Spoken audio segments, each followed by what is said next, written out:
I'm Roberta Grossman. I'm the Executive Director of Jewish Story Partners. We were one of the funders of The Stamp Thief, along with, I think, 4 other films in the festival. Let me introduce Gary. Gary's originally from New York, and he has been writing and producing television series in LA for ABC, CBS, NBC, and Fox for over 2 decades. He's quite elderly. He has written episodes for a dozen situation comedies and is a co-creator of the show Sister Sister, as well as the executive producer and writer on the pilots of Seinfeld and other series. He currently teaches creative writing to incarcerated youth in Los Angeles' 3 detention centers, which I'd like to speak to you about. So, congratulations on a wonderful film. I'll sit down now. So I'm going to ask Gary a few questions, and then I'll turn it over to you guys. Is this on? Yeah, okay, ready. So I was going to ask you the genesis of the project, but I remembered after watching the film that that's in the film.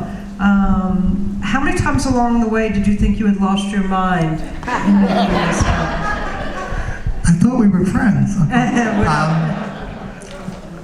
Never really lost the mind. We knew going in that the chances were small that anything would be there. So as soon as when we dug the hole and the metal detector goes off only in this one spot, I said, and it just lines up for where the circle is and the photo, I said, okay, we got it. And then when we started digging and I looked at the soil, I said, this is crazy. And I had 17 friends of mine who came with me halfway around the world to dig a hole.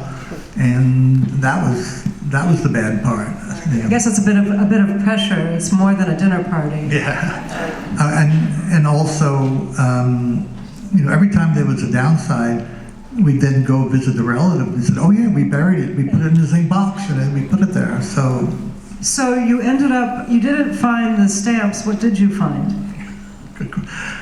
Oh boy. On my first trip, I sent an email to my friends who were following along, and I said, we went to uncover something, and unfortunately we did.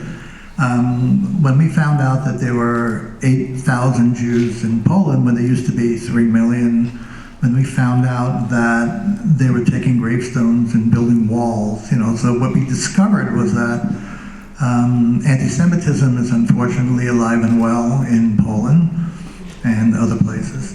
And that was the frustrating part, that we learned more about that country. While we were there in 2014, there was a magazine, a conservative magazine, and on the photo, which was of that journalist I spoke with, it said how to locate a Jew, how to detect a Jew. And it was a cartoonish drawing of a Jew, but it was on a magazine in the middle of a big city. So that's where we discovered that. You also did discover some Poles that were quite lovely and wonderful and wanting to help you. Right. I mean, it's a big country, I think. Right. So Sylvia has been our symbol of hope. This is one of the best audiences. I can tell when I hear what they're laughing at and joking. And Sylvia always gets a little applause after her little speech. And she's part of the Hope in Poland. There's a whole group of artists in Poland. She's part of the community. And that's sort of what gives us hope that it's not as bad, as we thought it was. I mean, I spent a lot of time in Poland because I made a documentary there that was also about buried treasure, about the secret archive of the Warsaw Ghetto. And what I discovered is that Warsaw is a blue city. I mean, there are places everywhere where, there's opposition, but and that's a different story. Do you have any regrets about the things you did or didn't do while making the film? So that's the question we get. We've done this 10 times, and it's always been, do you feel bad that you lied? Do you have regrets? And my regret is that I didn't really do my research before I went to Poland to learn more about the country.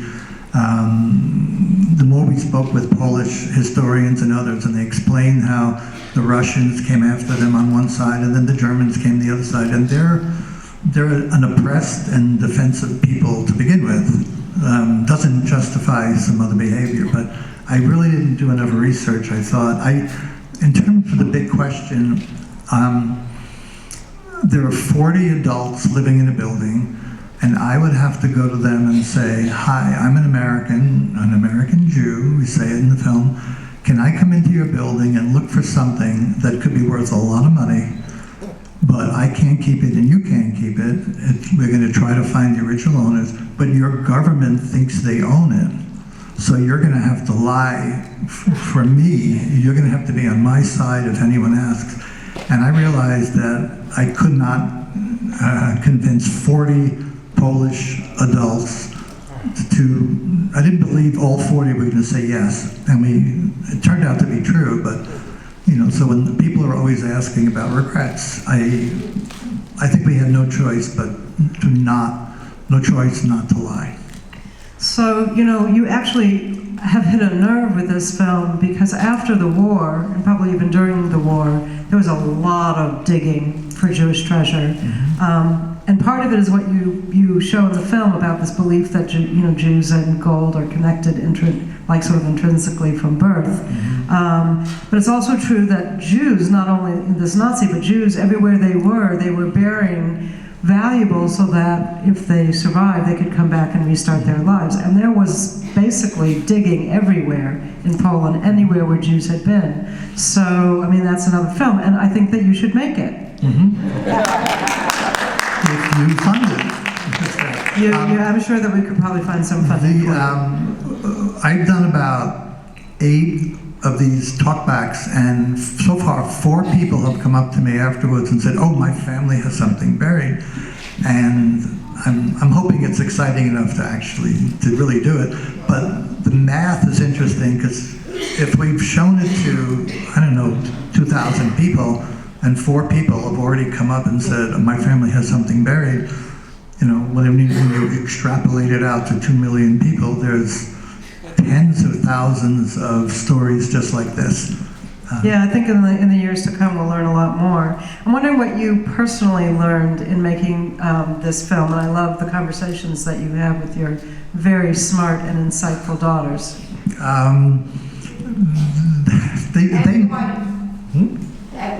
Yes, very smart wife. But thank you very much. Yes, no, she's a very strong woman. She doesn't need our support, but yes. I know, we live in Los Angeles and belong to the same temple, actually. Mm-hmm. So I know this family a little bit, and they're all, as you said, including the wife, extremely strong people. Yeah, strong as, we're going to go with patient, strong. I think. And patient, yeah. They know me as not a risk taker, so that was the heart of the conversation. As my daughter said, "You're going to go around the world," and I said, "Yeah, I just have to go this time." And they understood the passion, and they wanted to come with me. They were all planning until my wife and my lawyers told them they couldn't come with me. Because it's not in the film, but I thought that I had what I would call like the get out of jail free card, like a Holocaust card. I believed that no matter what happened, no matter who stopped me, I'm going to say, it's a Holocaust story, okay? That's why we're here. And then everyone's going to go, oh, come on in and finish. That was incredibly naive of you. Yeah, so that's the big lesson. I thought the Holocaust meant to everyone what it means to most of the people here, and it does not.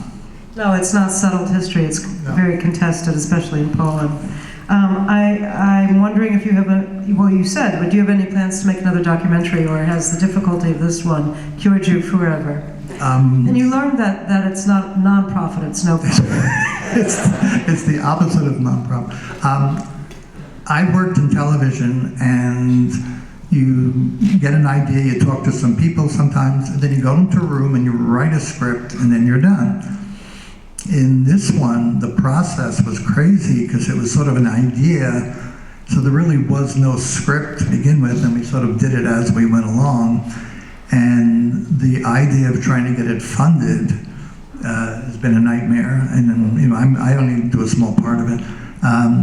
It's not a fun game, the idea of having to make a movie that's going to cost $500,000 to $1 million, and then go out and find people to give you the money to do that when there's a good chance you're not going to get your money back at the end. It's only for the art. I love the, I'll share a secret.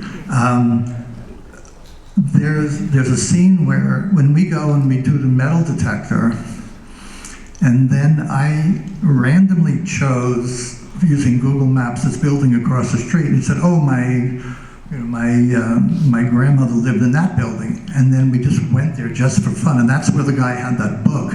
So had we not been there, so that came second, but Dan, the director, switched the order to do that first and then the other for dramatic. So I had a hard time with that because it didn't really happen that way. Well, documentaries aren't true, they're stories. Yeah, so that's what I learned. Based on truth. Yeah, I assume the documentary has to be true, and I learned that there were adjustments made to make storytelling. Was it hard to find the story? This is my last question. Was it hard to actually find the story? I mean, it's obviously very dramatic and it has dramatic elements. You guys are great on camera. The banter is fabulous. We can't ask for better banterers.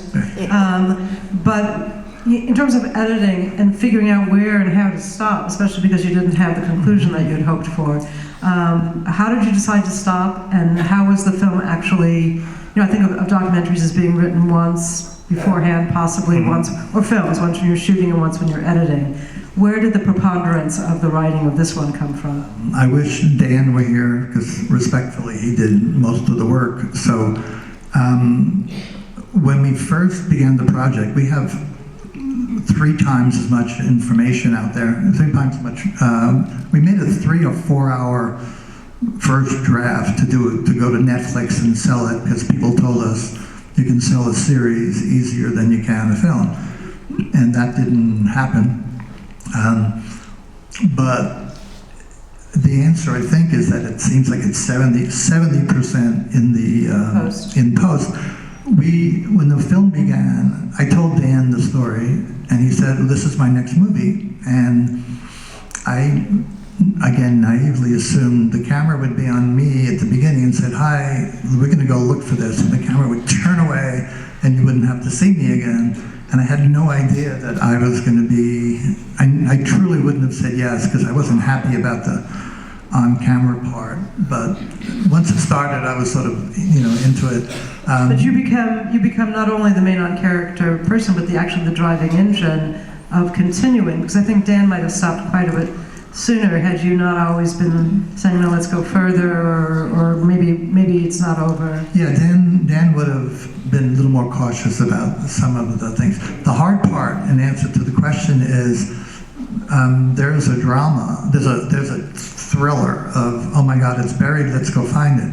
Then there's a personal story. Then there's the anti-Semitism story, and then there's the Holocaust story, and then there's the Gold Train story.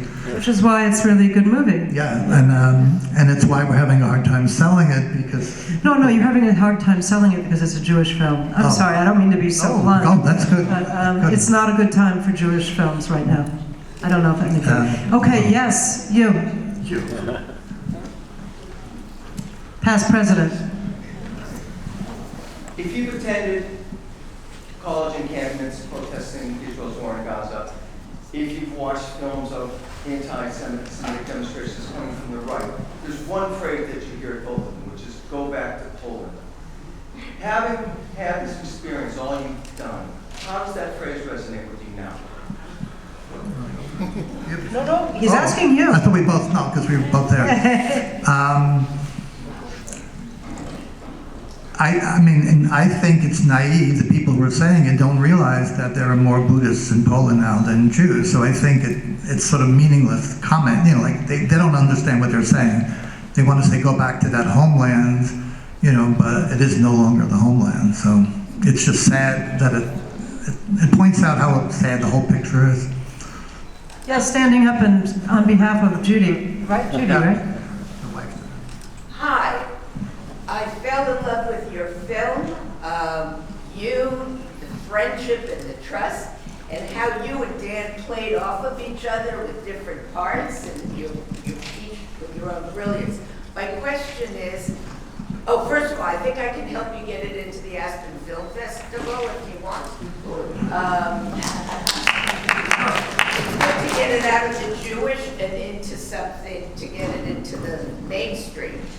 But my question is, when you met with one of the residents, the guy who was heavy with the belly and the red shirt, I was curious why and he just wanted $25,000, and you had the potential to possibly give to the other Jewish families, not cutting in the residents to have the $25,000 or the $50,000, but that the bigger deal was you were going to be able, and even if you have to give the Polish government something, that you would be able to maybe succeed.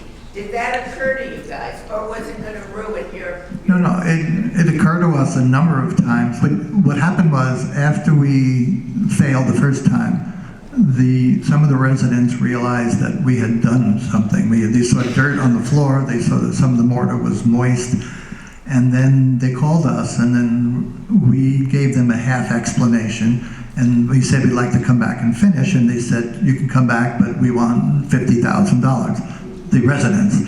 And then we said, wow, that's a lot of money, and they said, okay, $25,000. And then we said yes. And we were going to go back, and we were going to film it, and we thought we had their support. And then we waited a month, and they said, no, we have to talk to our partners, and no, we have to talk. And they kept stalling for 6 months. And at that point, we realized they had no intention of taking the $25,000. We believed they were going to go organize, get radar, I forgot the other word. They're going to go and dig, they're going to look, and then they'll take our $25,000. That was what we felt was happening. Right. So, yes, oh yeah, go ahead. Question, what was the sort of timeline from the time you started until the time it was finished? Like, in some parts of the film it says 6 months, but yeah. It's kind of hard to... You can ask my wife that question, because she'll tell you. I heard the story in 2002. I heard the story really early, and I got on the plane a week later. I said, let me just find out, because there are many buildings in Poland have been destroyed from the war, many entire cities. So I said, let me just go look. This is pre-Google Maps. I said, I just got on the plane and went. And then when I came back, and I said, okay, the building's still there. It looks like it might actually be there. But the Polish government thinks that they own it, and if I get caught, I'm going to go to jail for 2 years. Actually, it was the penalty was $2,000 or 2 years, and I wanted to ask, is that my choice? Because if it really were, then we had a lot of. I wanted to go and buy the building originally, and then tell the residents, you can stay, it's my building now, but excuse me, I'll go dig, and then sell the building. But it turns out those buildings are connected to others. They're attached, so you cannot buy them separately. So that fell apart. But in 2002, we began it, and then when I found out that I can go to jail, I had 4 kids. I think you saw 3 of them. I had 4 kids. I had like carpool and soccer and life, and I couldn't say to my wife, I'm going away for maybe 2 years. So I said, at some point, I'll be able to go. And then when I met Dan, my kids were, close enough in age. And then I said, okay, now they're off in college. Now let's figure this out. But so that was 2012, 13, 14. So for 10 years, nothing happened because my family was too young for me to be crazy. And when did you conclude? We went to 2014 is when we did, I think, the digging around there. And then we went back 2015, 16. And then I think we went back some. I'm not good time, so it's... We'll take 2 more questions. Yes, sir. I have a question about the case.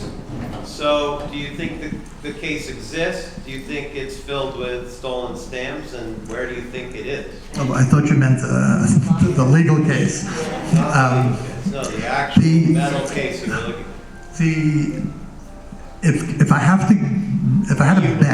a bet, in 1945, when the Soviets came in, they knew stuff was being buried all over, and they had these long poles, these long metal poles, and they have video of them walking up and down the streets looking for areas. And then this building, after they evacuated, became a Soviet officers' quarters, which means buildings, my guess is someone's checking just to be safe. And that building was also a prison for a while. So at some point someone's going to check those floors. And I'm guessing, unless he was really good, someone could see the difference between some earth that had been shaken. So I believe, if someone said I have to bet, I believe a lucky Russian soldier in 1945 hit a metal thing, felt the box, took it out, took some stamps. The family pottery was in there, their jewelry was in there, and I think some lucky Russian guy got it, and it was gone. But I knew going in, I said in here, like, if it's 1 in 100, I'm still going to go, because I had nothing more important, nothing better to do. So I knew the odds were small. Yes, one more question. Yeah, go ahead. What an amazing story. Thank you for sharing it with us. I mean, we were all on the edges of our seat, and really, intellectually we knew, because we would have heard if you had found it. And still, we had the hope, and we were like, it's gonna find it. What can we do to help you get this out there and tell our people, and it's such a fantastic film, I want to share it. Is this a setup? As we walk outside, there is a will call window, and there are some postcards there. And on the postcard, it asks that question, if you'd like to help out, if you know of other organizations, if you know of other Aspen-like film festivals that we can, anything you know. We're having a hard time because we get into a lot of film festivals, we get really great response, but when it comes to streamers, and when it comes to HBO Max or certain groups, it's impossible, because what Roberta said, I think what people like about the film is that it's a comedy, but it's an adventure, but it's Holocaust, but it's history, and it's just an interesting mix of stuff that keeps you excited, but it doesn't fit their algorithm, because it's not music or biography or true crime. Celebrity true crime. Yeah. What about Izzy? Have you tried Izzy, the Israeli streaming? It's possible. So Dan, the director, and Dylan they're the distribution people. So it's possible they're deep in that, and as soon as So let's thank Gary for a wonderful film. Thanks, Roberta.